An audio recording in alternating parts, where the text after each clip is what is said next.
Hallelujah, praise the lord. యేసుక్రీస్తు ప్రశస్తమైన నామంలో మీ అందరికి శుభములు. మరొకసారి ప్రీతిగా మనం అందరం కలిసి ఆన్లైన్ లో ఆరాధించుకోవడానికి, దేవుడి మాటలు వినడానికి దేవుడి ఇచ్చిన యొక్క మంచి సమయం బట్టి ఆయన హృదయపూర్వక వందనాలు తెలియజేస్తున్నాం.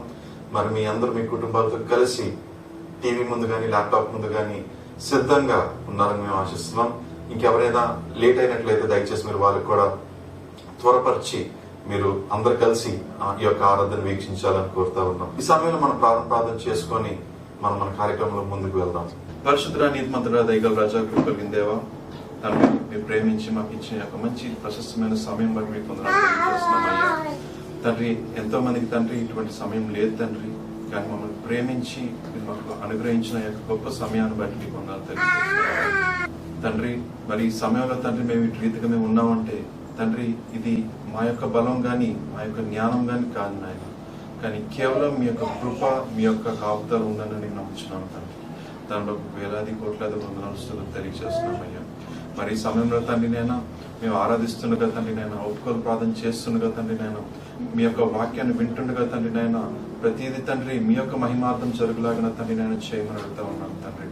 మరి తండ్రి ఎవరైతే తండ్రి నేను టీవీ ముందు కానీ ల్యాప్టాప్ ముందు కానీ మా ప్రియ కుటుంబాలు, మా బంధుమిత్రులు ఎవరైతే తండ్రి యొక్క వాక్యాన్ని కానీ ఆరాధన కానీ వీక్షిస్తున్నారో తండ్రి నాయన మీ యొక్క ఆశీర్వాదం వాళ్ళ మీద ఉంచి మీ యొక్క కంచె వాళ్ళ ఇంటి చుట్టూ ఉంచమని అడుగుతా ఉన్నాను తండ్రి.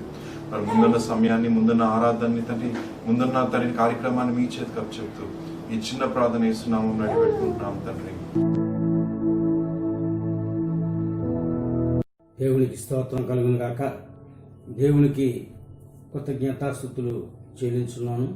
ఈ దినము మరి ఇక్కడ ఇలా కూడుకొని మీ అందరి ముందు మీకు సాక్ష్యం చెప్పడానికి మరి ఉన్నానంటే దేవుడు నాకు ఇచ్చినటువంటి ఆయుష్ను బట్టి నేను మీ అందరి ముందు తిరిగి మళ్ళా కనబడుతున్నాను, సాక్ష్యం చెప్పగలుగుతున్నాను. ముఖ్యంగా మరి దైవజనులకి నేను వందనాలు చెప్పుకోవాలి.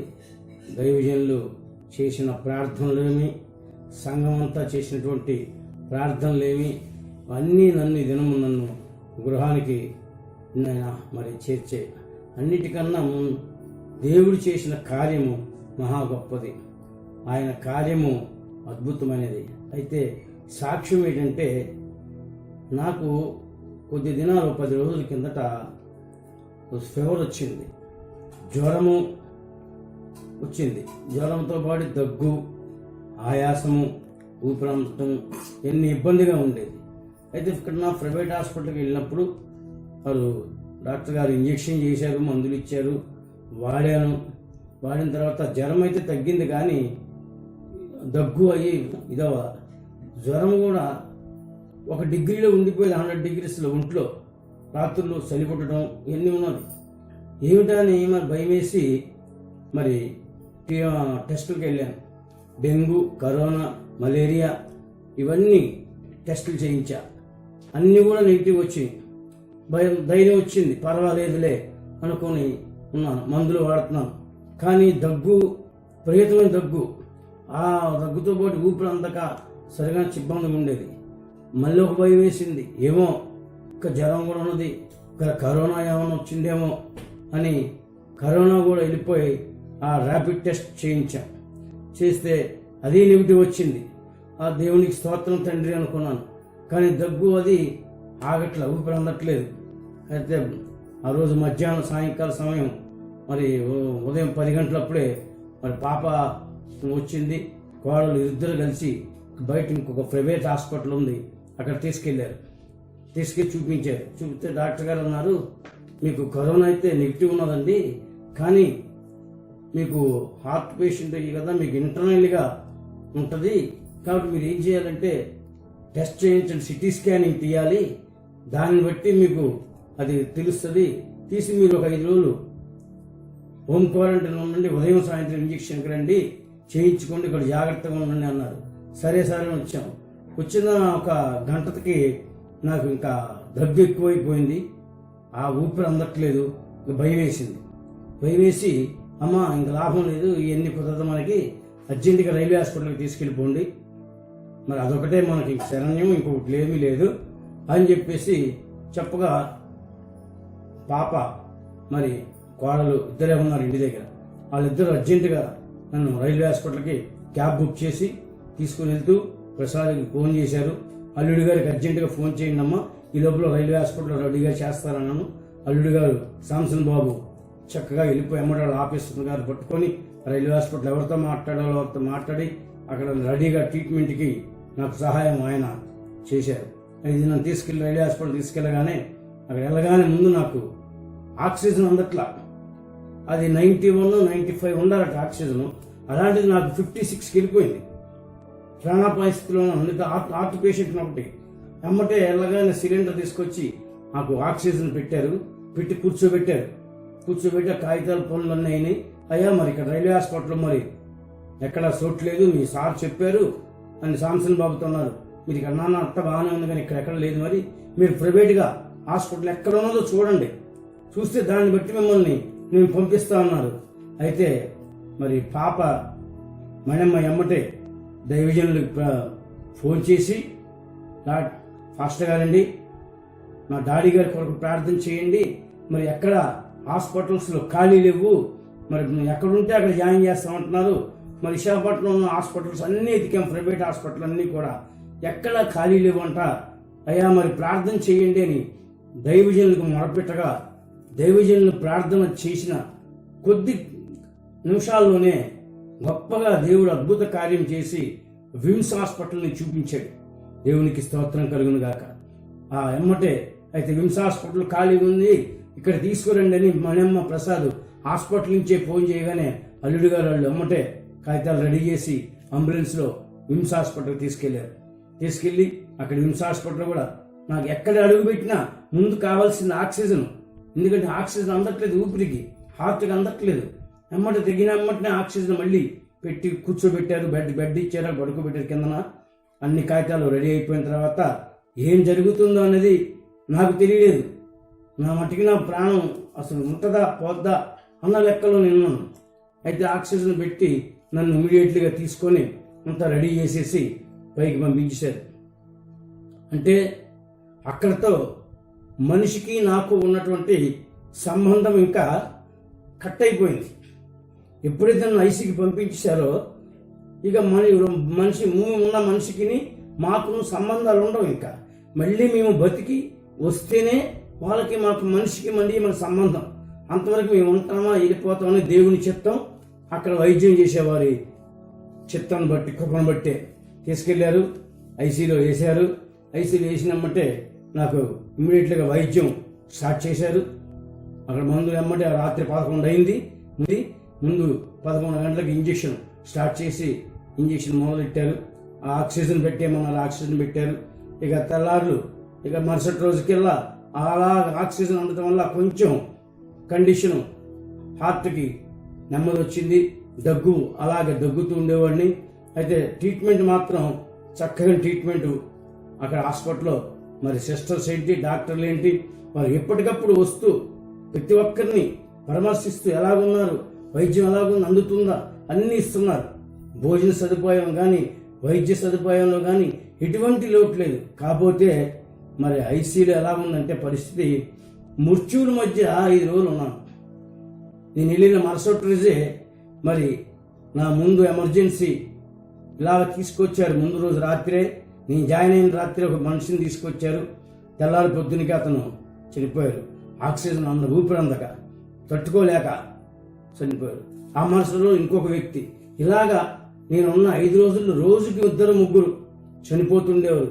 ఆ చనిపోయిన బాడీని ఎమ్మటే తీరు అదొక 2 రోజులు మా కళ్ళ ముందే కనపడుతుంటది. అది చూస్తూనే మేము భోజనాలు చేసేవాళ్ళం. ప్రభువా ఏమిటి పరిస్థితి నాకు, అయ్యో నేను నా బిడ్డల్ని నా భార్య నిన్ను కలుస్తానా లేదా తండ్రి అనుకున్నా. అయితే దేవుడు నాతో మాట్లాడింది ఏంటంటే, నువ్వు భయపడకు, దిగులు పడకు, నీ దేవుడినే ఉన్నాను.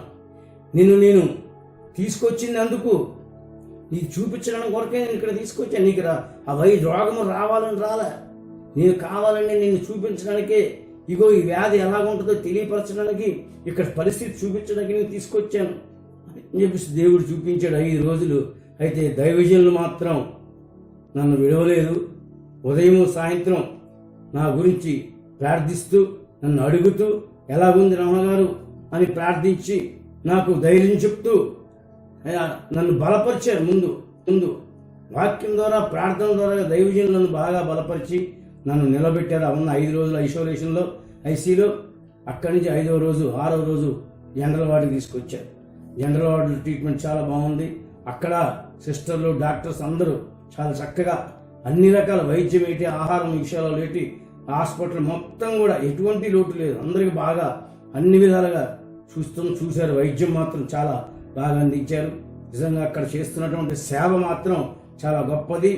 డాక్టర్లు సేవ పెట్టి, సిస్టర్లు సేవ పెట్టి, వాళ్ళు ఉదయం నుండి సాయంత్రం వరకు ఆ డ్రెస్ వేసుకొని వారు ఉంటూ మరి వైద్యం చేస్తారంటే వాళ్ళందరికీ ఒక వందనాలు. వాళ్ళందరి గురించి మనం అనకూడదు, కానీ దేవుని సన్నిధిలో చాలా ప్రార్థించాలి. ఎంత సేవ జరుగుతుందో అటువంటి గొప్ప దేవుడు ఆశీర్వదించి 10 రోజులు నన్ను మరి తిరిగి నా గృహానికి చేర్చాడు. ఇంతగా నేను మరి తిరిగి వస్తానని అనుకోలేదు. అయితే దేవుడు నాతో మాట్లాడని బట్టి నిన్ను బలపరచువాడును, దీవించువాడును, నడిపించువాడును నేనై ఉన్నానని దేవుడు వాగ్దానం ఇచ్చి నన్ను చేర్చారు. కానీ ముఖ్యంగా నా సంఘ బిడ్డలు, సంఘమంతా ఎంతో బలమైన కన్నీటి ప్రార్థన చేశారు. దైవజనులు ఎంతో ప్రార్థన చేశారు.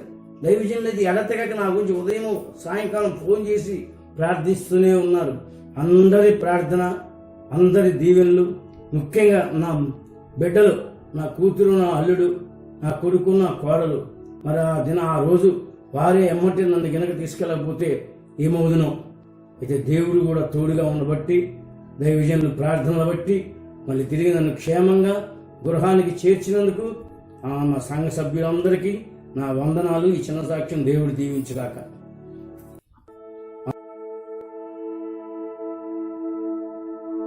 హల్లెలూయా. దేవాది దేవుని నామమునకు మహిమ కలుగును గాక.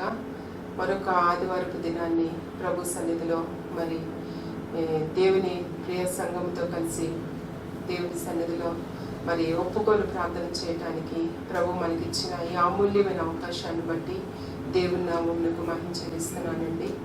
మరి సమయంలో మనందరము కూడా దేవునితో మరి దేవుని సన్నిధిలో మన యొక్క హృదయాన్ని, మన యొక్క తలంపులను, మన యొక్క పరిస్థితులన్నింటినీ కూడా దేవుని సన్నిధిలో పెట్టి మన ఒప్పింపబడడానికి వచ్చాం దేవుని సన్నిధికి. అంటే ప్రతి దినము కూడా మన జీవితాన్ని దేవుని యొక్క వాక్యం అనే నీళ్లతో మనల్ని మనం కడుక్కొని శుభ్రపరచుకోవాలి. అప్పుడే మన జీవితంలో దేవుని వాక్యపు వెలుగులో మనం సరిచేయబడేటప్పుడు ప్రభు మనతో మాట్లాడి ఆయన యొక్క వాక్కు ద్వారా మనల్ని వాక్ చేస్తానండి. మరి సమయంలో మన ఒప్పుకోలు ప్రార్థనలోనికి వెళ్లే ముందుగా ఒక చిన్న వాక్య భాగాన్ని చదువుకొని మరి మనం ప్రార్థన చేసుకుందామండి. కొరింథీయులకు రాసిన 2వ పత్రిక 7వ అధ్యాయంలో 1వ మాట ఈ విధంగా రాయబడి ఉంది. ప్రియులారా, మనకి ఈ వాగ్దానములు ఉన్నవి గనుక దేవుని భయముతో పరిశుద్ధతను సంపూర్తి చేసుకొనుచు శరీరమునకును ఆత్మకును కలిగిన సమస్త కల్మషము నుండి మనల్ని పవిత్రులుగా చేసుకుందాము. ప్రభు ఈ వాక్యాన్ని మన హృదయంలో జ్ఞాపకం చేసి మనల్ని బలపరచును గాక. మరి సమయంలో మనందరము కూడా కళ్ళు మూసుకొని ప్రభు సన్నిధిలో మరి దేవుని తట్టు మన హృదయాన్ని పెట్టి మనం ప్రార్థన చేద్దాము. ప్రభుతో మాట్లాడండి. ప్రభా, మరి నా జీవితంలో మీకు అంగీకారం కానిది ప్రభా తండ్రి, ఏమైతే ప్రభా ఇంకా నా జీవితంలో దాచబడి ఉన్నదో ప్రభా, ఈ సమయంలో ప్రభా అయ్యా నీ పాదముల చెంత ఒప్పుకోవటానికి నాయన మేమందరము కూడా నాయన కూడుకొని ఉన్నాం ప్రభా. నాయన మేము నాయన అయ్యా మేము ప్రార్థిస్తూ ఉండగా ప్రభా దేవా మీరు మాకు జ్ఞాపకం ఇచ్చే దేవుడు నాయన, అయ్యా సమస్తమును మాకు బోధించే దేవుడు నాయన. దేవా నీ కృపతో ప్రభా అయ్యా మమ్మల్ని అందరినీ కూడా క్షమించి మీరు జ్ఞాపకం చేసుకోమని నీ పాదముల చెంత అడుగుతున్నాం ప్రభా. దేవా నీ దృష్టి మా యందు నిలిపి ప్రభా మమ్మల్ని చూడమని వేడుకుంటున్నాం ప్రభా. దేవా మీకు వందనాలు తండ్రి. ఈ సమయంలో తండ్రి మా హృదయములో, మా అంతరంగములో తండ్రి అయ్యా నాయన మా యొక్క నాయన పాపము తండ్రి నాయన అయ్యా నీ దృష్టిలో మురికి గుడ్డ వలె కనబడుచున్నది ప్రభా. మేము అనుకుంటున్నామేమో ప్రభా మేము నీతిమంతులుగా జీవిస్తున్నామని ప్రభా. దేవా అయ్యా దేవుని భయముతో ప్రభా మీరు ఇచ్చిన వాగ్దానాలన్నీ మా జీవితంలో నిలకడగా స్థిరముగా ఉన్నవి నాయన. అయ్యా మమ్మల్ని మేము పరిశీలన చేసుకుని ప్రభా శరీరములకును ఆత్మకు కలిగిన సమస్త కల్మషము నుండి నాయన మేము పరిశుద్ధులుగా చేయబడటానికి నాయన నీ పాదాలను ఆశ్రయించాం ప్రభా. దేవా నా ప్రభా, మా శరీరానికి నాయన అనుదినము కూడా ప్రభా ఏదో ఒక లోక సంబంధమైన మాలిన్యం అంటుకుంటుంది ప్రభా. దేవా శరీర సానుసారమైన మనస్సును ప్రభా మా జీవితాల్లో మేము కలిగి ఉంటుంటాం ప్రభా. దేవా మరి నాయన ఈ శరీరానుసారమైన మనస్సును బట్టి ప్రభా నాయన తండ్రి నీ సన్నిధిలో నుండి మేము పడిపోయే వారిగా ఉంటాం ప్రభా. తండ్రి దయతో ప్రభా నీ కృపతో నాయన ప్రభా మమ్మల్ని అందరినీ క్షమించమని వేడుకుంటున్నాను ప్రభా. ఎందరైతే నాయన నీ పాద సన్నిధిలో నాయన శరీరానికి కలిగిన కల్మషాన్ని ప్రభా, ఆత్మకు కలిగిన కల్మషాన్ని ఒప్పుకుంటూ ప్రభా నీ సన్నిధిలో పశ్చాత్తాపడుతున్నారు ప్రభా. దేవా ప్రతి ఒక్కరి ప్రార్థన మీరు ఆలకించండి తండ్రి ప్రభా. మా ప్రార్థన ఆలకించి నాయన అయ్యా ఇంకను తండ్రి అయ్యా పరిశోధింపజాలని ప్రభా అయ్యా నీ యొక్క శక్తి గల వాక్కును తండ్రి మాలోకి పంపించి నాయన నీ వాక్యము రెండొచ్చిన వాడిగల ఖడ్గంగా తండ్రి మా ప్రాణము ఆత్మ శరీరము ములుగుల్లోనికి వెళుతూ ప్రభా అది పరిశోధించి తెలుసుకుంటుంది ప్రభా. ఎక్కడెక్కడైతే మా జీవితాల్లో పాపము శాపము మా జీవితాల్లో ఏలుబడి చేస్తుందో ప్రభా ఆ పరిస్థితులన్నింటినీ నీ పాదసన్నిధిలో మేము ఒప్పుకుంటున్నాం ప్రభా. నాయన తండ్రి మా పాపాలు మేము ఒప్పుకోకపోతే ప్రభా నా తండ్రి నీ దృష్టిలో తండ్రి అపరాధులుగా మేము జీవిస్తాం ప్రభా. నా తండ్రి ప్రభా నాయన అయ్యా ఆ రీతిగా జీవించడానికి మమ్మల్ని పిలువలేదు ప్రభా. క్రీస్తు యొక్క స్వరక్తం ఇచ్చి మమ్మల్ని సంపాదించుకున్నది ప్రభా తండ్రి. నిరపరాధులుగా ప్రభా, నిష్కలంకులుగా ప్రభా, గొర్రెపిల్ల రక్తములో విమోచింపబడ్డ వారిగా నాయన అనుక్షణము కూడా నాయన అయ్యా మా యొక్క తండ్రి ఆత్మీయ స్థితిని ప్రభా గొర్రెపిల్ల రక్తములో నాయన శుభ్రపరచుకోవడానికి నాయన నీ పాదం చెంత మేము అడుగుతూ ఉండగా ప్రభా నీ కృపతో మా ఒక్కొక్కరి దోష పాపములన్నింటినీ కూడా కడిగి నాయన ఆత్మకు కలిగిన కల్మషాన్ని తండ్రి నాయన నీ నామములో మాకు తెలియచేయండి తండ్రి ప్రభా. మాకు బోధించండి తండ్రి. ఎక్కడైతే మా జీవితాల్లో మచ్చ మరక కళంకము డాగు ముడతలు ప్రభా ఏర్పడి తండ్రి అవి మాకు తెలియక తండ్రి మా జీవితంలో మేము సరి అయిన మార్గంలో ఉన్నామని మేము ప్రయాణం చేస్తున్నామేమో ప్రభా. దేవా ఈ సమయంలో మీరు క్షమించి మమ్మల్ని జ్ఞాపకం చేసుకుని నాయన మమ్మల్ని శుద్ధులుగా చేసి పరిశుద్ధపరిచి నాయన మమ్మల్ని అందరినీ అంగీకరించమని తండ్రి నీ పాద సన్నిధికి నాయన నీ ప్రార్థన అప్పగించుకుంటూ మా ప్రభువైన యేసుక్రీస్తు నామములో అడిగి వేడుకొంచున్నాము తండ్రి. ఆమేన్.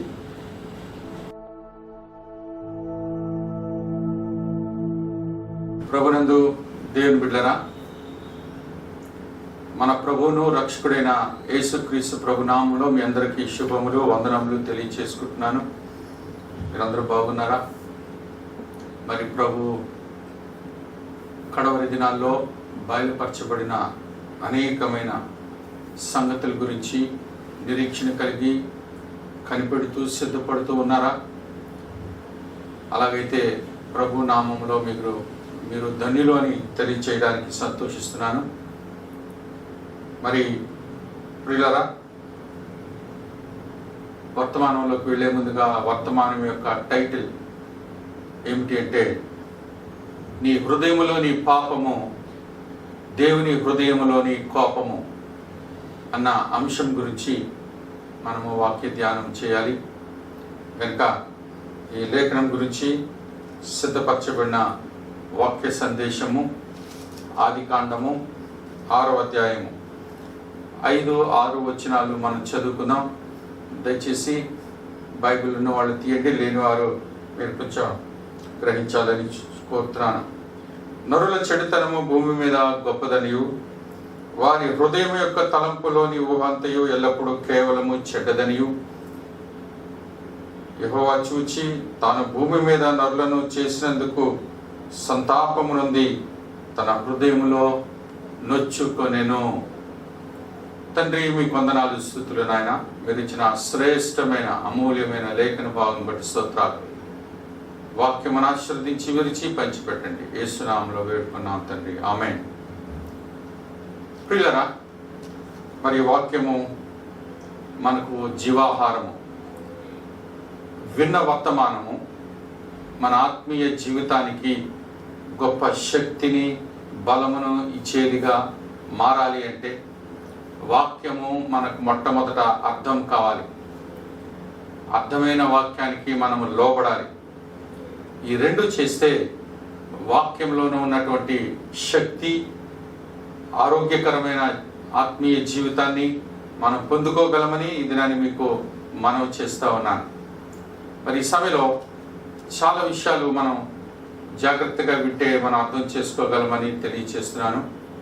సాధారణంగా ఆత్మీయ జీవితంలో, భక్తి జీవితంలో మనకేం తెలుసంటే, నేను ఏ తప్పు చేయలేదు, ఏ పాపము చేయలేదు, దొంగతనం చేయలేదు, హత్య చేయలేదు, వ్యభిచారం చేయలేదు, నేను మంచివాడను, మంచిదానను అనుకుంటూ ఉన్నాం. అది ప్రస్తుతం సర్వలోకంలో ఉన్నటువంటి సంఘాల్లో ఉన్నటువంటి పరిస్థితి. అయితే శారీరకంగా నేను ఏ పాపము చేయలేదు, ఏ తప్పు చేయలేదు, ఏ పొరపాటు చేయలేదు, కనుక నేను పరలోకానికి వెళతాను, గనుక నేను దేవుని భక్తుడను, గనుక దేవుని బిడ్డను, పరిశుద్ధుడను అని అనుకుంటున్నారేమో. కానీ దేవుడు తన భక్తుల జీవితంలో ఆయన చూసినటువంటిది ఏంటంటే, శరీరం ద్వారా చేసినటువంటి క్రియలను ఆయన చూడడు. దేవుడు నిశ్చితంగా ప్రతి ఒక్కరి హృదయాన్ని కూడా స్కాన్ చేస్తాడు. దేవుని బిడ్డలారా, ప్రతి హృదయాన్ని ఆయన స్కాన్ చేసి, నీ హృదయంలో ఏముందో అది కావాలి దేవునికి. ఒక మానవుడు లేక ఒక భక్తుడు పరిశుద్ధుడు కావాలంటే, నీతిమంతుడు కావాలంటే, నా కాళ్ళు చేతులు ఏ తప్పులు చేయలేదండి కనుక నేను మంచివాడిని అనుకుంటే అది పొరపాటు.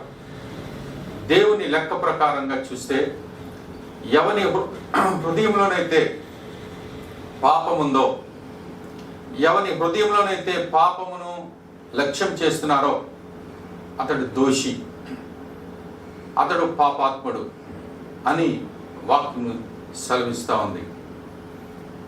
మొట్టమొదటి దినాలను మొదలుకొని, అంటే నోవహు దినాలు మొదలుకొని, అంటే సృష్టి ఆరంభం తర్వాత కొన్ని సంవత్సరాలు గతించిన ఆ కాలంలోనే దేవుడు ఏమి గమనిస్తున్నాడంటే, మానవుల హృదయాన్ని గమనిస్తున్నాడు తప్ప వారు చేసిన క్రియలు కాదు. దేవునికి తెలుసు ఎందుకు క్రియలు కాదు, మానవ హృదయాన్ని చూస్తున్నాడు అంటే, నీ హృదయములో ఉన్న దాన్ని బట్టే నీ శరీరము పనిచేస్తుంది అనేది మీరు గ్రహించాలి. ఒక దొంగ కానీ, ఒక పాపాత్ముడు కానీ, ఒక దొంగతనం చేయడానికి ముందుగా తన హృదయంలో ఆలోచన చేసుకుంటాడు, ప్లాన్ వేసుకుంటాడు.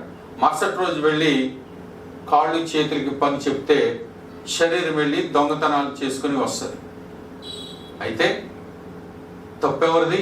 శరీరానిదా, కాళ్ళు చేతులదా, లేకపోతే కాళ్ళు చేతులకు పని అప్పచెప్పిన హృదయానిదా? హృదయంలో పాపము ప్రారంభమైంది, హృదయంలో ప్రణాళిక ప్రారంభమైంది, హృదయంలో కుట్ర ప్రారంభమైంది, హృదయంలో దేవునికి తిరుగుబాటు ప్రారంభమైంది. అదేమైందంటే నీ కాళ్ళు చేతులు నీకు మంచి పరికరాలుగా దేవుడు అమర్చాడు. అవి నీకు మంచి సహకారులు, నీకు సహాయం చేయడానికి, నువ్వు చెప్పిందల్లా చేయడానికి నీ కాళ్ళు చేతులు శరీరం ఉపయోగపడుతుంది. నీ హృదయము నీ మనస్సు ఏం చెప్తుందో మన శరీరం అది చేస్తుంది. దేని బిడ్డ, మరి నోవహు దినాల్లో కూడా ప్రభు అంటారు, గొప్ప కోపము దేవునికి వచ్చేసింది. ఆయన మనస్తాపం పట్టలేకపోతున్నాడు, మనస్తాపం చెందాడు దేవుడు. ఆయన హృదయంలో భయంకరమైన కోపము రగులుకుంది.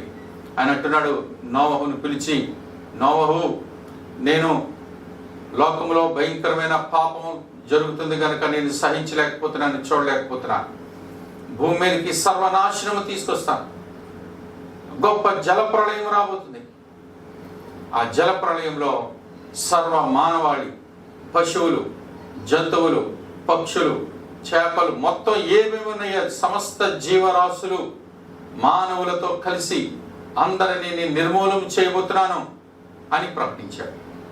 ఎందుకు అంటే దేని బిడ్డరా, దానికి ఆయన ప్రభువారు చెప్పే లెక్క ఏంటంటే, అక్కడ 5వ అధ్యాయంలో చూస్తే, 5వ వచనంలో చూస్తే, నరుల చెడుతనము భూమి మీద గొప్పది, మానవుల యొక్క పాపము భూమి మీద it's a great sin, great గొప్పది అన్నాడు. అంటే చాలా గొప్ప పాపం చేస్తున్నారు. ఎలాగట, వారి హృదయం యొక్క తలంపులు, వారి హృదయం అంతా పాపమే. హృదయంలో ఉన్న తలంపులన్నీ కూడా పాపమే. తలంపుల్లోని ఊహ, హృదయం ఉంది, హృదయమే మన కంటికి కనిపించదు. హృదయం యొక్క తలంపులు ఉన్నాయి, తలంపులు పాపమే. తలంపుల్లో ఊహ ఉంది, ఆ ఊహ కూడా పాపమే. అంటే దేవుడు ఎంత నిశితముగా స్కానింగ్ చేస్తున్నాడో మనం చూడండి. దేవుని నేత్రాలు నన్నేం చూడటం లేదనుకుంటున్నాం, నన్ను ఎవరు గమనించలేదు అనుకుంటున్నాం, నేను ఎవరికి కనబడలేదు అనుకుంటున్నాం.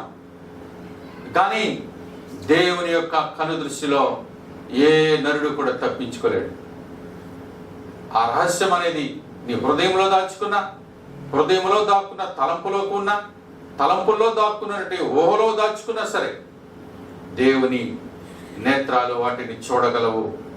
అప్పుడు ప్రభు అన్నాడు, నేను భూమి మీద నరులను చేసినందుకు సంతాపపడుతున్నాను. I'm regretting, చింతిస్తున్నాను. అనవసరంగా చేశాను మానవుల్ని, అనవసరంగా నేను చేశాను ఈ లోకమును అని దేవుడు తన హృదయంలో నొచ్చుకుంటున్నాడు. దేవుని బిడ్డలారా, ఎందు నిమిత్తము మానవుల హృదయాలన్నీ కూడా చెడిపోయి ఉన్నాయి, మానవుల హృదయాలన్నీ పాడైపోయి ఉన్నాయి. దేవుని బిడ్డలారా, మానవుల హృదయాలంతా కూడా పాపపు తలంపులు, పాపపు ఆలోచనలు, పాపపు క్రియలు, అన్నీ కూడా భయంకరమైన సన్నివేశాలు, కుట్ర కుతంత్రాలు అన్నీ కూడా ఎక్కడున్నాయండి? పాపం అంతా కూడా ఎక్కడ దాక్కునుంది? హృదయంలోనే. పాపానికి నిలయము హృదయము, మనస్సు. పాపానికి నిలయము హృదయము, మనస్సు. కానీ కాళ్ళు చేతులు కాదు సుమా, కాళ్ళు చేతులు కాదు పాపానికి నిలయం. కానీ నీ హృదయమే పాపమునకు ఆశ్రయము. కనుక దేని బిడ్డరా, మరి ఇర్మియా గ్రంథం 17వ అధ్యాయం 9వ వచనంలో చూస్తే ఏం రాయబడిందంటే, హృదయము అన్నిటికంటే మోసకరమైనది, అది ఘోరమైన వ్యాధి గలది. అన్నిటికంటే మోసము చేసేది ఏంటంటే, వాళ్ళు అంటారు ఆ వ్యక్తి అండి గొప్ప మోసగాడండి అంటారు. ఆ వ్యక్తి కాదు మోసగాడు, ఆ వ్యక్తిలో ఉన్న హృదయం ఉందే, మనస్సు ఉందే, గొప్ప మోసకరమైన హృదయము, మోసకరమైన మనస్సు. కనుక నీ హృదయం అన్నిటికంటే అన్ని శరీరాల కంటే, అన్ని అవయవాల కంటే, అన్నిటికంటే మోసకరమైనది ఏదంటే హృదయమే. హృదయం నిన్ను మోసగిస్తుంది. నీ హృదయము నీలో ఉన్న ఆత్మని మోసగిస్తుంది. నీ హృదయము నీలో ఉన్న ఆత్మని మోసగించి నీలో ఉన్న ఆత్మ నరకానికి వెళ్ళే చేస్తుంది నీ హృదయమే. నీలో ఉన్న ఆత్మ నరక పాలు చేస్తున్నటువంటి నీ మనస్సు ఉందే, నీ హృదయం ఉందే, చాలా భయంకరమైన వ్యాధి గలది అని బైబిల్ గ్రంథం చెప్తుంది. ఘోరమైన వ్యాధి. దేని బిడ్డరా, అది ఎలాంటి వ్యాధో తెలుసా? పాపం అనే వ్యాధి. కరోనా వైరస్ కంటే గొప్పది. కరోనా వైరస్ కంటే వేల కొలది రెట్లు భయంకరము. కరోనా వైరస్ శరీరాన్ని చంపుతుందేమో కానీ ఈ పాపం అనే వైరస్ ఉందే, అది శరీరమును, నీ ప్రాణమును, నీ జీవమును, నీ ఆత్మను, సమస్తమును తీసుకెళ్లి నరకంలో పడేస్తుంది. ఆ యొక్క భయంకరము పాపం అనే వైరస్. దేవుని బిడ్డలారా, ఇది నాని ప్రభు మనతో మాట్లాడుతున్న విషయాలు కొంచెం జాగ్రత్తగా మీరు వినాలని మనం చేస్తున్నాను. అయితే ఈరోజు ప్రభు ఆరోపణ చేస్తున్న విషయాలు ఏంటో తెలుసా? సంగమా, నేనంతా బాగున్నాను, ఏ తప్పులు పొరపాట్లు చేయడం లేదు, నా కాళ్ళు చేతులు, నా నోరు, నా కళ్ళు అన్ని జాగ్రత్తగా కంట్రోల్లో పెట్టుకున్నాను అనుకుంటున్నామా?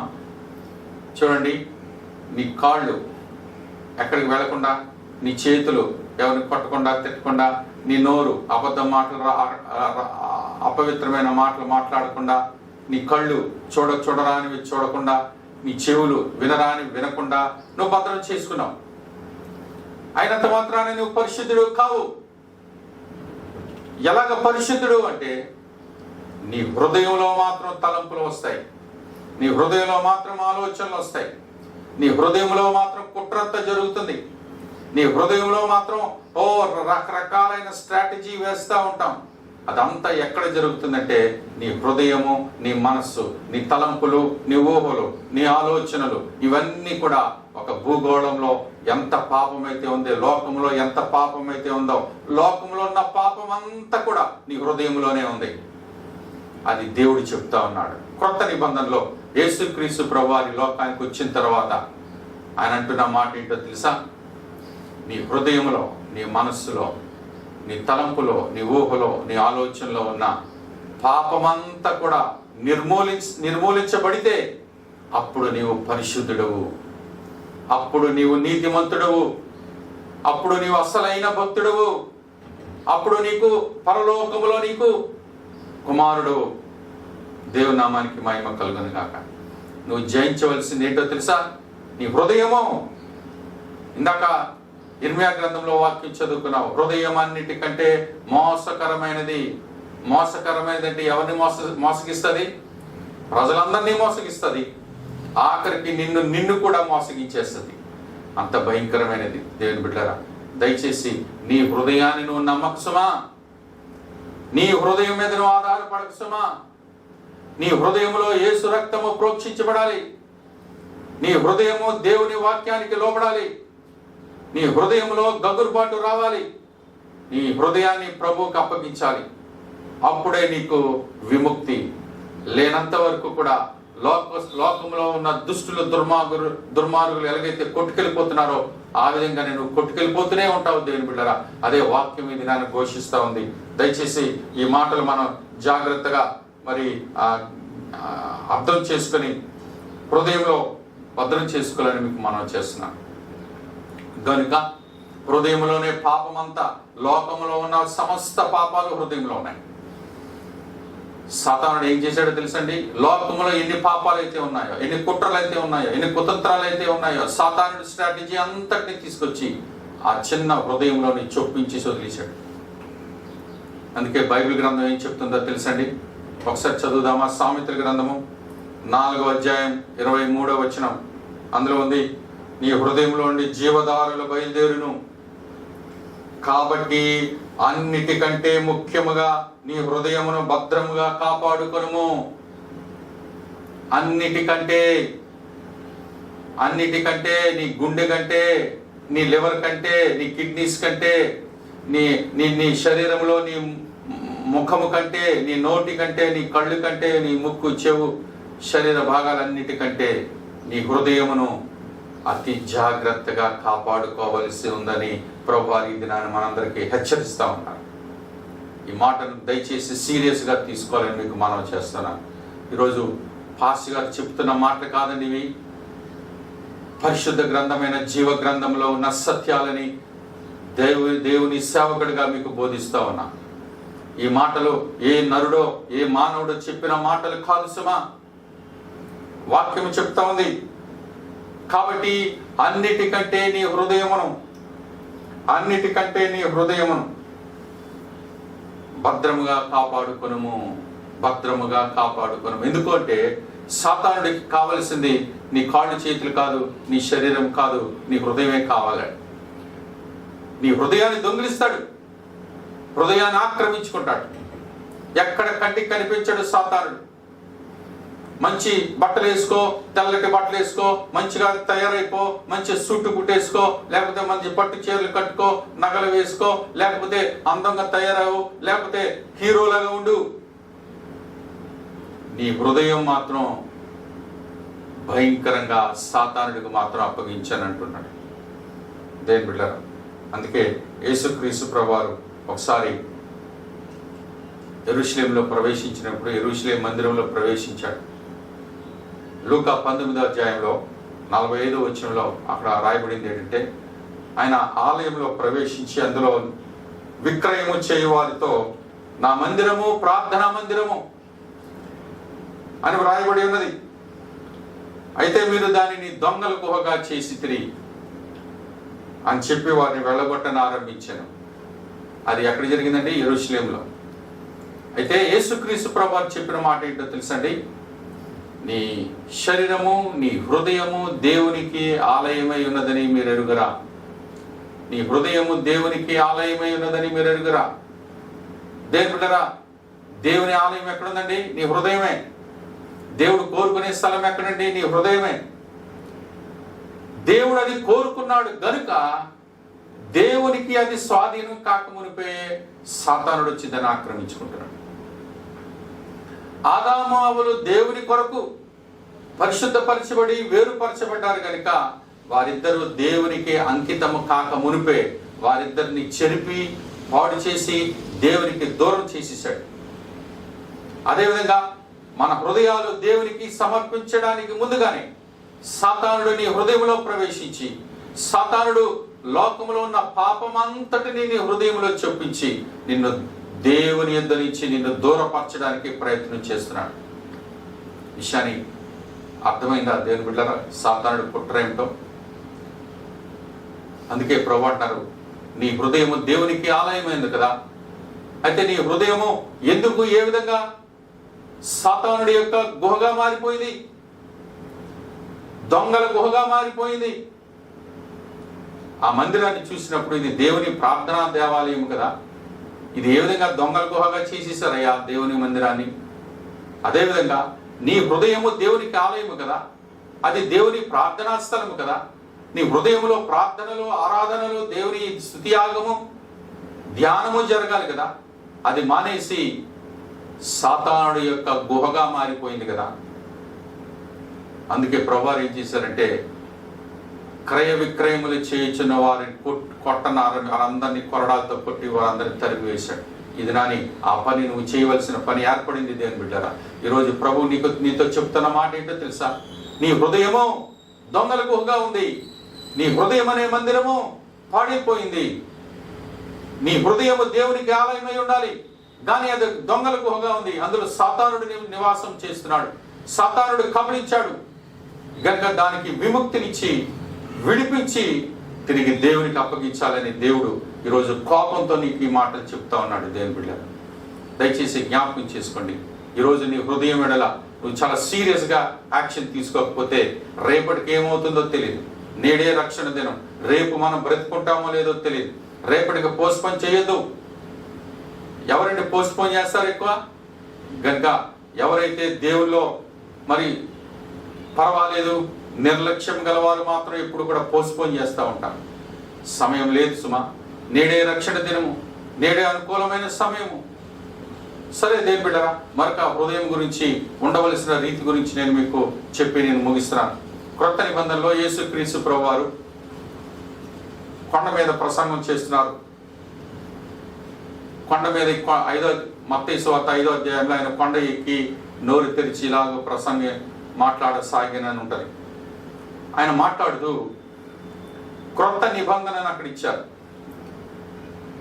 దేవుడు సీనాయి పర్వతం మీద ఎలాగైతే మోషేకు పదాజ్ఞలను ధర్మశాస్త్రాన్ని ఇచ్చాడో, అదేవిధంగా యేసుక్రీస్తు ప్రభువారు కూడా అక్కడ ఉన్నటువంటి చిన్న పర్వతం కొండనెక్కి ప్రజలందరూ చూస్తూ ఉండగా, అక్కడ 12 మంది శిష్యులు అక్కడ ఉంటూ ఉండగా నూతన నిబంధనను ఎక్కువగా అక్కడ ఆయన వారందరికీ ప్రకటించాడు. ఆ నూతన నిబంధన గురించి ప్రకటిస్తూ ఆయన చెప్పిన విధానాలన్నీ కూడా అప్పటికే ఉన్నటువంటి మోషే తెచ్చిన ధర్మశాస్త్రానికి కొంచెం విరుద్ధంగా కనిపిస్తూ ఉన్నాయి. ప్రభువు చెప్పిన మాట ఏంటంటే, నరహత్య చేయవద్దు అని నేను మీకు చెప్పాను కదా. అయితే మోషే గ్రంథంలో రాయబడింది కదా నరహత్య చేయకూడదని, పదాజ్ఞలో ఒకటి ఉంది కదా. అయితే నేను మీతో చెప్పినదేమనగా అంటే మోషే చెప్పింది ప్రక్కన పెట్టండి అని అర్థం. మోషే ఇచ్చిన ధర్మశాస్త్రాన్ని ప్రక్కన పెట్టండి. అయితే నేను చెప్పినదేమనగా మీకు, నువ్వు ఏ మనుషునైనా చూసి వ్యర్థుడా లేకపోతే దోషి అని నువ్వు అన్నంత మాత్రాన్ని నువ్వు నరకానికి పాత్రుడవుతావు, నువ్వు దేవుని తీర్పుకు పాత్రుడవుతావు, నువ్వు దోషివైపోయావు అన్నాడు. ఈ మాటను చాలా జాగ్రత్తగా ఆలోచించండి దేవుని బిడ్డరా. నిజంగా కత్తి తీసి తుపాకీ తీసి చంపేస్తే నరహత్య కాదట. యేసు ప్రభువు చెప్పిన మాట ఏముందండి?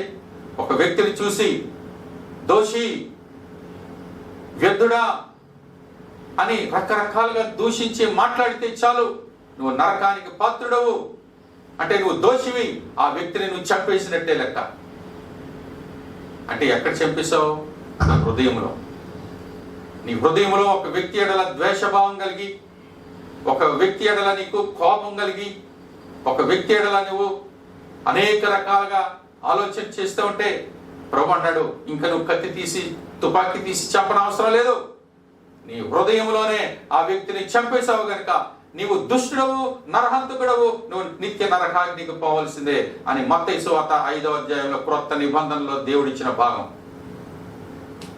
పాత నిబంధనకి క్రొత్త నిబంధనకి ఎంత తేడా ఉందో చూడండి దేవుని బిడ్డలారా.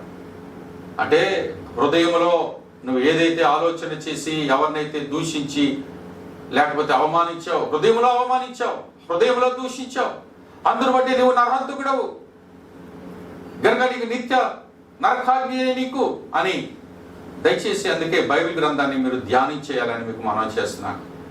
దైవ గ్రంథంలో ఉన్నటువంటి సీరియస్నెస్ ని మీరు అర్థం చేసుకోవాలని మీకు మనం చేస్తున్నాను దేవుని బిడ్డలారా. అదే వాక్యాన్ని, అలాంటి వాక్యాన్ని ఇంకొక మాట ప్రభు చెప్తున్నాడు. నీవు ఒక స్త్రీని చూసి వ్యభిచార సంబంధమైన వ్యామోహముతో నీ నేత్రాలతో ఆమెను చూసి హృదయములో ఆమెను ఆశించిన ఎడల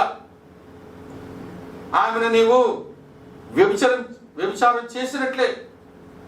హృదయంలో నీవు వ్యభిచార సంబంధమైన ఆలోచన, వ్యభిచార సంబంధమైన చూపు కలిగి ఉన్నావు గనుక శారీరకంగా నువ్వు ఆమెతో వ్యభిచారం చేసినట్లే. అంటే నువ్వు వ్యభిచారివే గనుక నువ్వు నిత్య నరకాగ్నికి వెళ్ళవలసిందే. అంటే క్రొత్త నిబంధనలో యేసు ప్రభువారు ఏం చెప్పారండి? నీ హృదయంలో కూడా నీ మనస్సులో కూడా వ్యభిచార సంబంధమైన తలంపులు కానీ ఆలోచనలు కానీ ఊహలు కానీ ఉండడానికి వీల్లేదు. ఒకవేళ వస్తే నీవు నిత్య నరకాగ్నికి తీర్పుకు లోనవుతావు. దేవుని బిడ్డలారా, ఈ విధంగా ఒక రెండే మీకు ఉదాహరణ మీకు చెప్పాను. ఈ రెండింటిని బట్టి క్రొత్త నిబంధన మనకి ఏమర్థం అవుతుందంటే, నీ హృదయములో పాపము లక్ష్యము చేస్తే అది శారీరకంగా నువ్వు చేసినట్టే లెక్క. నీవు హృదయములో ఏదైతే పాపాన్ని నువ్వు ఆలోచన చేసి లక్ష్యం చేశావో, హృదయములో ఆశించావో, ఒక దురాశే కావచ్చు, అత్యాశే కావచ్చు, లేకపోతే లోకమంతటి గురించిన ఎవరి మీదైనా కక్షే కావచ్చు, ద్వేషమే కావచ్చు, అపకారం చేయాలని మనస్సే ఉండొచ్చు, ఫలానా వాడిని హత్య చేయాలని మనస్సే ఉండొచ్చు, లేదా ఫలానా వాడిని పాడు చేయాలని మనస్సు ఉండొచ్చు. కానీ ప్రభు వచ్చేసరికి నేను అనుకున్నానండి, కానీ నేను చేయలేదు కదా ప్రభా, నన్ను ఎందుకు దోషిగా అంటావు? అలాంటివన్నీ ఈ లోకంలో ఉన్న కోర్టు వారు నమ్మితే నమ్మచ్చు. మేమేం చేయలేదు కదండి, మమ్మల్ని నిర్దోషులమే, కోర్టుని విడిచిపెట్టేస్తుంది ఈ లోకంలో ఉన్న న్యాయం. కానీ పరలోకంలో యేసు క్రీస్తు ఉన్న న్యాయం అది ఎంత మాత్రం కూడా ఒప్పుకోదు దేవుని బిడ్డలారా.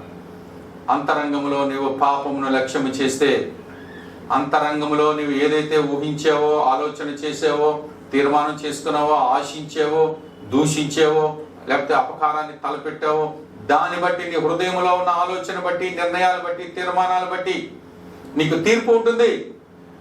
అదే నేను దుష్టుడు అని, మూర్ఖుడు అని, నరహంతకుడు అని తీర్పు తీరుస్తుంది.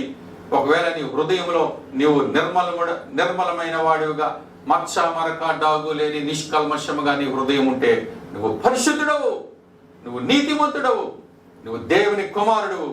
నీ దేవుడు తీర్పు తీర్చనన్నాడు. నువ్వు ఎప్పుడు పరిశుద్ధుడవుతావు? నీ హృదయం పరిశుద్ధంగా ఉంటేనే పరిశుద్ధుడవు. నువ్వు ఎప్పుడు నీతిమంతుడవుతావు? నీ హృదయంలో నీతిమంతుడిగా ఉంటేనే నీవు నీతిమంతుడు అవుతావు. దేవుని బిడ్డలారా, క్రొత్త నిబంధనకి పాత నిబంధనకి తేడా మీరు తెలుసుకోవాలి. క్రొత్త నిబంధనలో నీ హృదయములో పాపం ఉంటే నువ్వు పాపివే, నీ మనస్సులో పాపం ఉంటే నువ్వు పాపాత్ముడివే, నీ హృదయంలో ద్వేషం ఉంటే నువ్వు దుర్మార్గుడివే. ఇది నాని ప్రభు ఈ ప్రసంగం ద్వారా మీకేం చెప్పని చెప్పాడు అంటే, ప్రభు అంటాడు, నీ క్రియలు, నీ కాళ్ళు చేతులు చేసిన దుర్మార్గపు క్రియలు నేను చూడడం లేదయ్యా, నీ హృదయాన్నే చూస్తాను. ఎందుకో తెలుసా? పాపానికి జన్మభూమి ఎక్కడంటే హృదయము. పాపానికి ఎక్కడ ప్రారంభ దశ ఎక్కడంటే, పుట్టుక దశ ఎక్కడంటే హృదయమే, నీ మనస్సే. గనక నీ హృదయం ఏదైతే ఆలోచన చేస్తుందో, నీ మనస్సు ఏదైతే తీర్మానం చేస్తుందో, అదే నీ కాళ్ళు చేతులు నీ శరీరాన్ని చేస్తాయి. నీ శరీరాన్ని చూస్తే నీ చెప్పనక్కర్లేదు, నీ హృదయాన్ని చూస్తే అసలైనటువంటి జీవితం ఏంటో నీకు తెలుస్తుంది. ఈరోజు యేసుక్రీస్తు ప్రభువారు మనందరి హృదయాలను స్కానింగ్ చేస్తున్నారన్న సంగతి గ్రహించండి. ఎందుకో తెలుసా? నువ్వు పరిశుద్ధుడువా, నీతిమంతుడువా? ఎక్కడ దేవుళ్ళరా, రోజుకి 3 సార్లు స్నానం చేసి తెల్లటి బట్టలు వేసేసుకొని సెంట్లు కొట్టేసుకొని బాగా తయారైపోయి చేత్తో బైబిల్ పట్టుకుంటే నేను పరిశుద్ధుడిని కాదు, దేవుని సన్నిధిలో కూర్చుంటే పరిశుద్ధుడిని కాదు, పాటలు పాడితే పరిశుద్ధుడిని కాదు, నేను ప్రార్థన చేస్తే కాదు, వాక్యం జాగ్రత్తగా వింటే కాదు, వాక్యమును బోధిస్తే కూడా కాదు. కానీ మీరు ఎప్పుడైతే నీ హృదయంలో పాపము లేకపోతే మనస్సులో తలంపులో ఊహలో నీలో పాపము లేదో అప్పుడే నువ్వు దేవుని కుమారుడు, దేవుని కుమార్తెవు, అప్పుడే నువ్వు దేవుని బిడ్డవు, అప్పుడే దేవుడు నిన్ను అంగీకరిస్తాడు.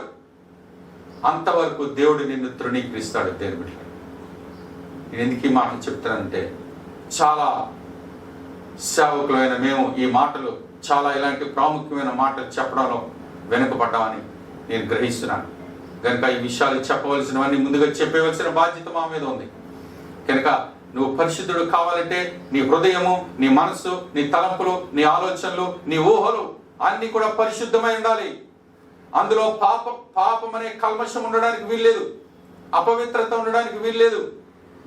దేవుడికి కావలసింది నీ హృదయమే, నీ మనస్సే, నీ తలంపులే, ఊహలే, ఆలోచనలోనే నీకు తీర్పులు ఉంటాయి. నువ్వు చేసిన కాళ్ళు చేతులు చేసిన తప్పులు కాదు. ఏమంటాడంటే అవన్నీ నీ హృదయం చెప్పింది కనుక నువ్వు చేసావయ్యా నీ కాళ్ళు చేతులు. ఒకరోజు దొంగతనం చేస్తే పోలీసులు వచ్చి ఆ దొంగను పట్టుకొని శుభ్రంగా కాళ్ళు చేతులు ముడుకులు విరగొట్టేశారు. ఆ దొంగ ఇంటికి వచ్చిన తర్వాత ఏడుస్తున్నాడు. ఆ కాళ్ళు చేతులు మాట్లాడుకుంటున్నాయట, అరే అరే చూసావా ఆ హృదయంగాడు ఉన్నాడే, ఆడు మనకి పనులకు చెప్పాడు దొంగతనం చేయమని, మనం వెళ్ళి చేసాం, వాడిని వదిలేశారు పోలీసులు. కాళ్ళు చేతులను మనకు కొట్టేశారండి శుభ్రంగా. ఇప్పుడు కాళ్ళకి చేతులకు నొప్పులు వస్తున్నాయి, అవి భరించలేకపోతే ఏడుస్తున్నాయి. కాళ్ళు చేతులు శరీరం అంతా ఏడుస్తుంది. కానీ ఎవరికి దెబ్బ తగలేదు? హృదయానికి దెబ్బ తగలేదు. అందుకే వాడు మరలా తప్పులు చేస్తాడు, మరలా దొంగతనం చేస్తాడు, మరలా పాపిగా ఉంటాడు. ఎన్నిసార్లు జైలుకి వెళ్ళినా మళ్ళా వెళ్తాడు. ఎందుకో తెలుసా? దెబ్బ ఎక్కడ పడలేదండి? హృదయం మీద పడలేదు. ఈరోజు యేసుక్రీస్తు ప్రభువారు అడుగుతున్నారు, నేను నీ హృదయమే నాకు కావాలి, నా గురి హృదయమే. మారు మనసు కావాల్సింది నీ హృదయానికే, పశ్చాత్తాపం కావాల్సింది నీ హృదయానికే, నీ యొక్క మారు మనసు కావాలి, నీ జీవితం మార్చుకోవాల్సింది నీ హృదయంలోనే. కాబట్టి దేవుని బిడ్డరా, నీకు మార్పు రావాల్సింది, సరిదిద్దుకోవాల్సింది, మారు మనసు రావాల్సింది నీ శరీరానికి కాదు, నీ హృదయానికే. నువ్వు బ్రతుకు మార్చుకోవాల్సింది నీ హృదయానికి, మనస్సుకి, తలంపులకు, ఊహలకు, ఆలోచనలకి. కానీ నువ్వు స్నానం చేసి బాగా తయారు వస్తానంటే అది కాదు దేవునికి కావాల్సింది. నీ హృదయం మారిందా? మనసు మారిందా? తలంపులు మారయ్యా? ఊహలు మారయ్యా? ఆలోచనలు మారయ్యా? అయితే నువ్వు దేవుని బిడ్డవు, నువ్వు పరిశుద్ధుడవు, పరిశుద్ధురాలువు. పరలోకము నీ కొరకు దాచబడి ఉన్నది. నువ్వు దేవుని మహిమ కొరకు కనిపెట్టు.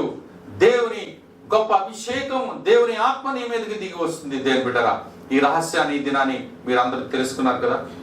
దేవుని ఆత్మను పొందుకోవాలనుకుంటే మీ హృదయానిలో స్థానం ఇవ్వండి. నీ హృదయాన్ని కడిగేద్దాం ఈ దినాన్ని.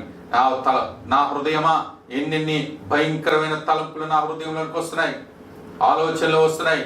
ఓ హృదయమా, ఓ మనసా, నన్ను ఎక్కడెక్కడికో తీసుకెళ్లి ఆలోచనలు పెడుతున్నావు గనుక ఇక మీదటి నా హృదయానికి, మనస్సుకి అటువంటి అవకాశం ఇవ్వను.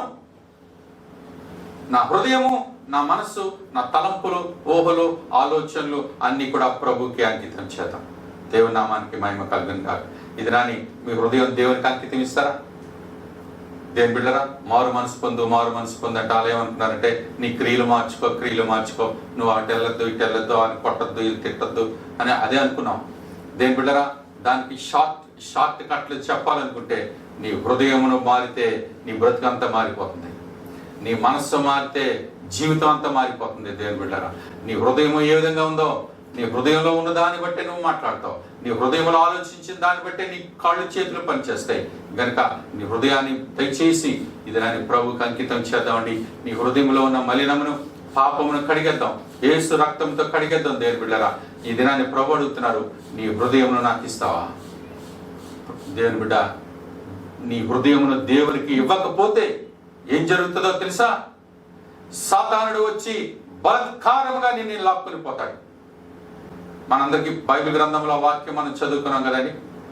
ఒక హృదయాన్ని శుభ్రంగా శుద్ధి చేసి కడిగేసి ఉంచితే ఆ దురాత్ముడు పోయినవాడు మళ్ళీ వచ్చి నా ఇల్లు ఖాళీగా ఉన్నందున నేను మరలా వచ్చి నా ఇంట్లో ప్రవేశిస్తానని చెప్పి తనకంటే చెడ్డమైన మరి 7 దురాత్మలు తీసుకుని వస్తాడు. మొత్తం 8 దురాత్మలు ఖాళీగా ఉన్న నీ హృదయాన్ని ఆక్రమించుకోబోతున్నాయి.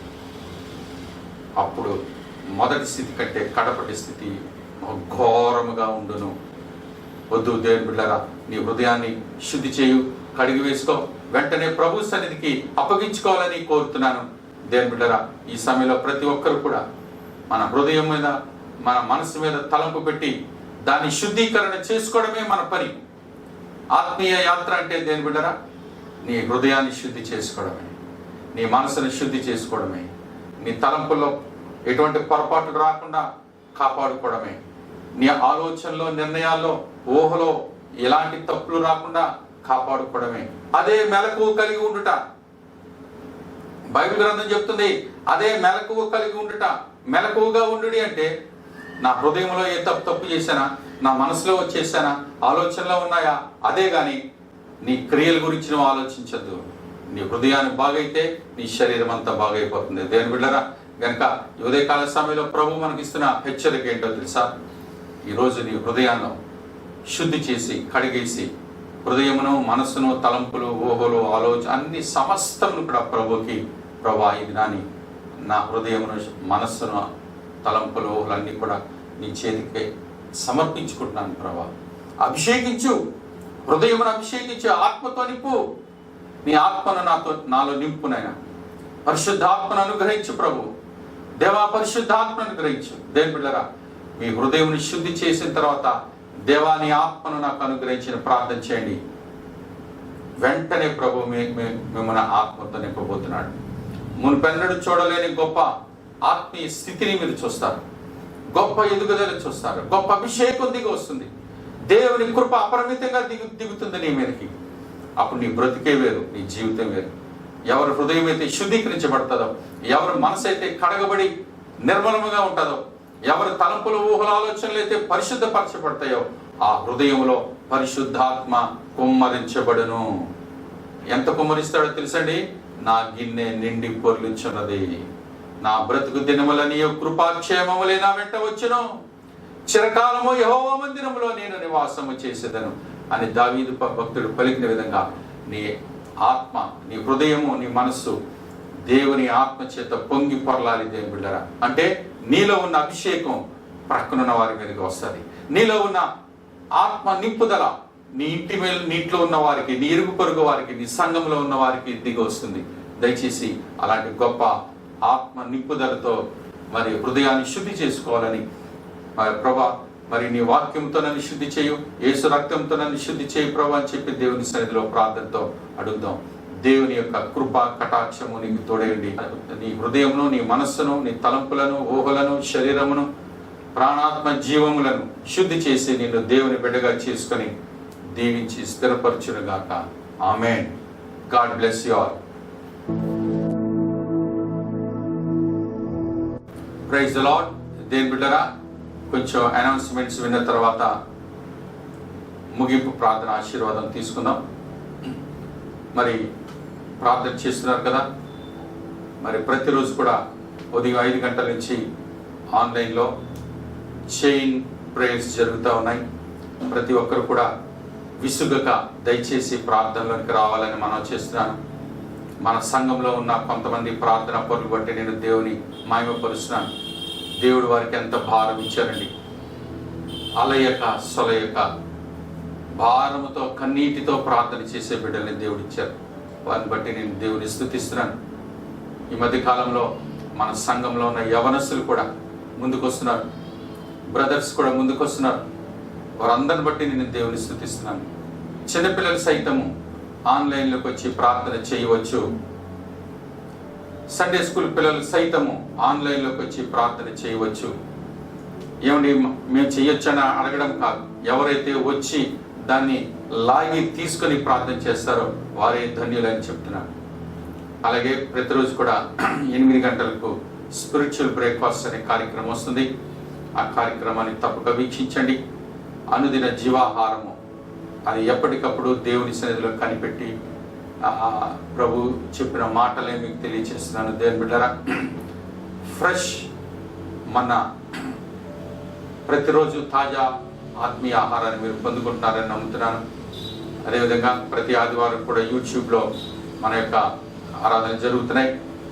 అవి కంటిన్యూగా జరుగుతాయి. దేవుని బిడ్డలారా, ఒకవేళ అలిపురంలో ఆరాధన ప్రారంభించినా సరే, ఎందుకంటే చాలా లిమిటెడ్గా కొన్ని నియమ నిబంధనలతో ఇవి ప్రారంభించాలి కనుక, అది ఒకవేళ ఆలయము తిరిగి ప్రారంభించినా సరే ప్రతి వారం కూడా యూట్యూబ్లో ఇదే కార్యక్రమం మీకు వస్తుందనే సంగతి మీకు తెలియజేస్తున్నాను. దేవుని నామానికి మహిమ కలుగును గాక. అదేవిధంగా దేవుని బిడ్డలారా, అలిపురంలో దేవుని చిత్తం అయితే మీకు తెలియచేయడం జరుగుతుంది. అప్పటి నుంచి ప్రస్తుతానికి మొన్నటి ఈ ఆదివారానికి ప్రారంభించాలని ఎంతో ఉత్సాహపడ్డాం. కానీ ఆ వెంటనే నేను కొంత సిక్ అయ్యాను, మన చర్చ్ మెంబర్స్ కూడా కొంతమంది సిక్ అయ్యారు. అందువల్ల అది మరలా ఇది దేవుని చిత్తము కాదు, మరొక 2 వారాలు కనిపెడదామని చెప్పి నిర్ణయం తీసుకోవడం జరిగింది. కనుక దేవుని బిడ్డలారా, దయచేసి మరి ప్రార్థించాలని కోరుతున్నాను. కోవిడ్ కరోనా వైరస్ పూర్తిగా నిర్మూలన అవ్వాలని ఆసక్తితో ప్రార్థన చేద్దాం, విశ్వాసంతో ప్రార్థన చేద్దాం, పట్టుదలతో ప్రార్థన చేద్దాం. దేవుడు ఆ గొప్ప కార్యం. దేవుని బిడ్డలారా, నమ్మండి, మనం చేసిన ప్రార్థన వృధా కాదు. మొట్టమొదట కరోనా వైరస్ రాగానే మొట్టమొదట ప్రపంచంలో వచ్చినటువంటి వార్త ఏంటో తెలుసండి. ఈ వ్యాధి చైనా నుంచి వస్తుంది, తిన్నగా భారతదేశం మీద పడుతుంది, వారు తట్టుకోగలరో లేదో అని ఒక సమాచారం నేను విన్నాను, నేను చదివాను కూడా. ఎందుకంటే చైనా తర్వాత 2వ అతిపెద్ద ప్రపంచ జనాభా కలిగిన దేశము ఇండియా.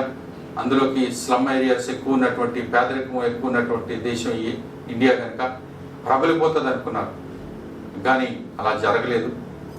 అయినా సరే ప్రజల యొక్క విచ్చలవిడితనం, మరి పర్వాలేదు అనుకునే స్థితిలో వారు ఇటు మూవ్ అవుతుండడం బట్టి మన నిర్లక్ష్యమే కరోనా వైరస్ని ముందుకు తీసుకెళ్తున్నాం అన్న సంగతి మీరు గ్రహించాలి. అందరూ సెల్ఫ్ లాక్డౌన్లో ఉంటే, సెల్ఫ్ డిసిప్లిన్లో ఉంటే, నీ సెల్ఫ్ డిసిప్లిన్ నీ ప్రక్కన ఉన్న వాడికి ఆశీర్వాదకరంగా ఉంటుంది. ఈ మాటలు మీరు గ్రహించాలి దేవుని బిడ్డలారా. కనుక ఆదివారం ఆరాధనలో ఎప్పుడు ప్రారంభిస్తామో మన సహోదరులతో మాట్లాడిన తర్వాత మళ్ళా మీకు అనౌన్స్ చేయడం జరుగుతుంది.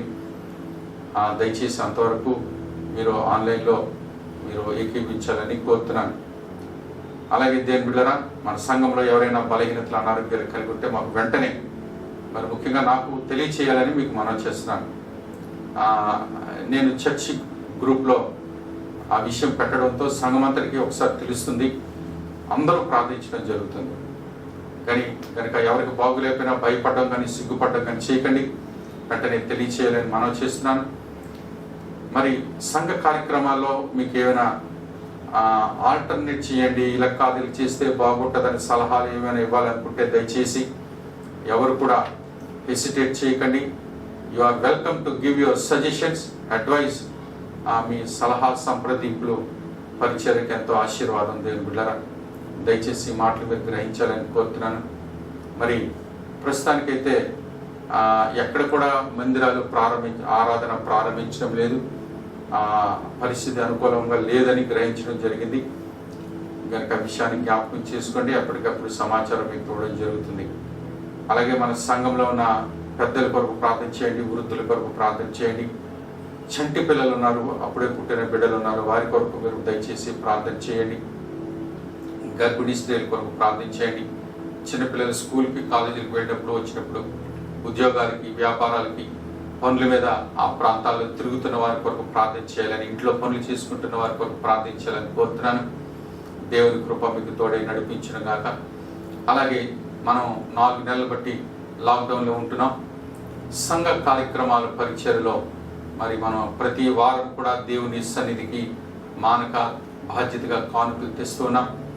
దయచేసి కానుకలు మరి వారం మీ దగ్గర ఉంచుకోకుండా దయచేసి గూగుల్ పేలో పంపిస్తే పరిచర్యకి ఎంతో ఉపయోగపడుతుందని, దేవుడు మీ విశ్వసనీయతను, నమ్మకత్వాన్ని దీవిస్తాడని, ప్రతిఫలాన్ని ఇస్తాడని నేను మీకు మనవి చేస్తున్నాను. విషయాన్ని మీరు గ్రహించాలని కోరుతున్నాను. అదేవిధంగా ఇంకెవరైనా ప్రార్థన అవసరతలో ఉన్నట్లయితే దాని కొరకు మీరు ప్రార్థించండి. మరి హర్షిని వివాహం కొరకు ప్రార్థించండి. దేవుని బిడ్డలారా, సంబంధం ఆల్మోస్ట్ సెటిల్ అవుతా ఉంది. ఆమె వివాహం మరలా ఎటువంటి ఇబ్బందిని, ఆటంకాలు లేకుండా చక్కగా ప్రభు నామానికి మహిమకరంగా ఘనంగా జరిగినట్లుగా ప్రార్థించాలని మీకు మనవి చేస్తున్నాను. దేవుడు ఈ కొద్ది అనౌన్స్మెంట్స్ దీవించిన గాక.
ప్రార్థన ఆశీర్వాదాన్ని తీసుకుందాం.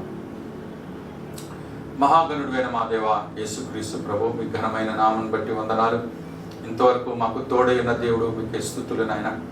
ప్రభా, అపోస్టలిక్ ఫెలోషిప్ని మీ పాదములతో పెడుతున్నాం. బిడ్డలందరినీ, ప్రతి కుటుంబాన్ని, ప్రతి వ్యక్తిని పేరు పేరున దీవించి ఆశీర్వదించమని బ్రతిమారి వేడుకుంటున్నాం తండ్రి. యేసయ్యా మీకు వందనాలు నైనా. ఇదిగో ప్రభా, మా సంఘ బిడ్డలు ఆయా ప్రాంతాల్లో చెదిరి ఉంటుండగా ప్రతి కుటుంబం చుట్టూ రక్షణ కంచె ఉంచండి. అంత మాత్రమే కాదు నైనా, ఎవరెవరైతే ఈ వర్తమానాలు వింటున్నారో, ఎవరైతే నైనా యూట్యూబ్ ద్వారా నీ పరిచర్లకు వస్తున్నారో, వారందరినీ కూడా ప్రత్యేక రీతిని వారిని దర్శించి ఆశీర్వదించమని బ్రతిమాలి వేడుకుంటున్నాం. మా సంఘంలో ఉన్న పెద్దలు, వృద్ధులు, పసిపిల్లలు, యవనస్తులు నైనా, మరి ఇంట్లో పనులు చేసుకుంటున్న వారు, ఉద్యోగాలకి, వ్యాపారాలకి, పనుల మీద వెళ్తున్న వారందరినీ కరుణించి కాపాడండి ప్రభా. నాయన సంఘం చుట్టూ నీ రక్షణ కంచె వేయమని వేడుకుంటున్నాం ప్రభా. నీ ప్రార్థన కంచె వేసుకుంటున్నాం నాయన ప్రభా. మమ్మల్ని కరుణించి నైనా మా ప్రార్థనలు మీ సన్నిధికి చేర్చుకొని ప్రతిఫలము దయచేయమని వేడుకుంటున్నాం. మీకు వందనాలైనా. మా సంఘంనైనా ఆత్మలో సిద్ధపాటు కలిగిన వారంగా మా హృదయాలను పరిశుద్ధపరచుకొని, మనసులను పరిశుద్ధపరచుకొని, మా హృదయాలను నీ ఆత్మతో నింపుకొని ప్రభా, మా హృదయాల్లో నీ ఆత్మతో నింపమని వేడుకొనిచున్నాం తండ్రి ప్రభా. ఈ అపోస్టలిక్ ఫెలోషిప్ నైనా నీ నామ మహిమకరంగా, నీ నామమునకు మహిమకరంగా నైనా, నీ యొక్క గొప్పతనాన్ని చాటి చెప్పే సంఘంగా, అనేకుల కొరకు ప్రార్థించే సంఘంగా, అనేకుల కొరకు సాక్ష్యం చెప్పే సంఘంగా, అనేకులకు ప్రభువుని చూపించే సంఘంగా చేయండి. ప్రతి కుటుంబంలో ఉన్న ఇబ్బందులు, కష్టాలు, అనారోగ్యాలు, వ్యాధులు, అవసరతలు, అక్కర్లు ఉన్నాయి. వాటన్నిటిని తీర్చి వారిని బలపరిచి స్థిరపరచమని వేడుకుంటున్నాను నేను. ప్రతి కుటుంబాన్ని సమృద్ధితో నింపండి. వారి అవసరతలు, అక్కర్లు తీర్చండి ప్రభు. ఆయన దుష్టుడు, అపవాది, సాతానుడు ఏ ఇంటి మీద గలిబిలి చేయకుండా సాతాను క్రియలను నజరేడైన యేసు నామములో నిర్మూలిస్తూ ఉన్నాం తండ్రి. సాతానుడికి అపోస్టలిక్ ఫెలోషిప్ సంఘంలో ఉన్న బిడ్డల మీద, ఈ వర్తమానాలు వింటున్న బిడ్డల మీద, ఎవరి మీద వాటికి అధికారము లేదని యేసు నామములో ప్రకటిస్తున్నాం. ఇప్పుడే నీ రక్షణ కంచి ఉంచండి ప్రభు తండ్రి. మమ్మను, మా కుటుంబాలను, మా సంఘమును, మా తోబుట్టువులు, మా కుటుంబీకులు, మా ఇరుగు పొరుగు వారు, మా పట్టణస్తులను కాపాడి సంరక్షించి ఆశీర్వదించమని, మా దేశ ప్రజలకు విడుదల, విమోచన, రక్షణ అనుగ్రహించమని, కరోనా వ్యాధి నుంచి మా దేశమును కాపాడి స్వస్థత అనుగ్రహించి, కరోనా వైరస్ని యేసుక్రీస్తు ప్రభువుల నామములో నిర్వీర్యము చేయమని వేడుకుంటున్నాం. మీకే మహిమ, ఘనత, ప్రభావాలు చెందినట్లుగా ఈ సంఘమును, పరిచర్యను దీవించి ఆశీర్వదించమని యేసు నామములో బ్రతిమాలి వేడుకున్నాం తండ్రి. ఆమేన్. పరలోకమందున్న మా తండ్రి, మీ నామం పరిశుద్ధపరచబడునుగా, మీ రాజ్యం వచ్చునుగా, మీ చిత్తము పరలోకమందు నెరవేర్చినట్లు భూమి మీద నెరవేరునుగా. మా అనుదిన ఆహారం నేడు మాకు దయచేయండి. మా రుణస్తులు మీకు క్షమించిన ప్రకారం మా అపరాధములను క్షమించండి. మమ్మల్ని శోధనలోనికి తేక దుష్టుండి మమ్మల్ని తప్పించండి. రాజ్యము, శక్తియు, మహిమయు నిరంతరము నీవెన్నావు తండ్రి. ఆమేన్. తొచ్చలకుండా మిమ్మల్ని కాపాడుటకును, తన మహిమ ఎదుట మిమ్మల్ని నిర్దోషులుగాను నిరపరాధులుగాను నిలబెట్టుకు పరమ తండ్రి అయిన దేవుని ప్రేమ, యేసుక్రీస్తు ప్రభువారి కృప, పరిశుద్ధాత్మ దేవుని సన్నిధి ఇప్పుడు ఎల్లప్పుడూ సదాకాలం మీకును, మీ కుటుంబాలకు, సంఘమంతటికి, ఈ వర్తమానాలు వింటున్న ప్రతి బిడ్డకును సదాకాలము తోడైండి, ఆశీర్వదించి, స్వస్థపరిచి, కాపాడి, రక్షించి నడిపించును గాక. ఆమేన్, ఆమేన్, ఆమేన్. God bless you all.